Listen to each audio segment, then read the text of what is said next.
I'm going to skip to my question on CEO equity grant, seeing we've got your attention. The CEO, Chair, this item asks us to approve 3.5 million equity grant to the CEO. At the recent House Economics Committee, Mr Miller said Westpac was willing to take on more exposure to gas. He described critical minerals and gas as a major part of transition.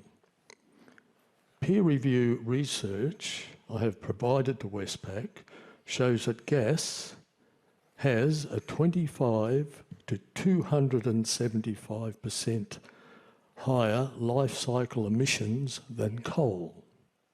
Why should shareholders trust the CEO to grasp climate change science and risk?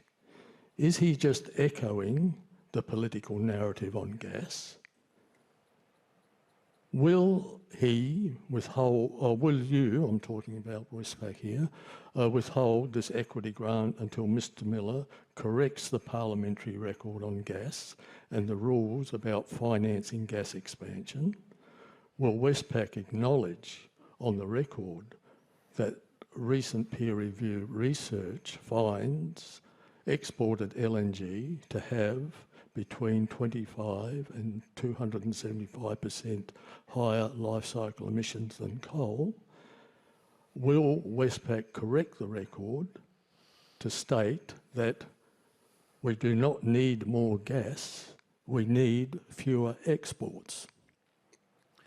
A whole range of questions in that one. If I can just answer it maybe this way, our view on gas as a transition fuel is echoed by the current government and by the EMO, which is the independent authority, as to a very valid and the most efficient form of a transitionary energy fuel.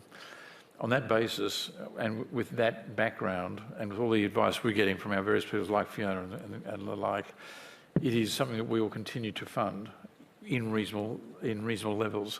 How Anthony's long-term equity plan is a function of that is not really that current. He gets paid for running a great company, and his long-term plan is a function of how the company performs over a longer period of time. They aren't linked. So a whole range of questions there, but that's how we look at it. You're not prepared to correct the parliamentary record? I wasn't there, I didn't hear that. I was there. First of all, I will ask you to speak to my Chief Sustainability Officer, because I think what you've posited is not necessarily what I've been briefed on by a range of science and other experts. Secondly, I'm relying upon AMO, I'm relying on the Australian government, I'm also relying upon a whole host of other work that gas is the most efficient of the fossil fuels in terms of carbon emissions relative to coal, relative to oil.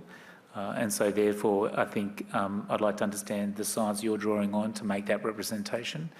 And I'll wait for advice from Fiona as to whether I then need to correct anything I may have said. I'll be back next year to quiz you on it.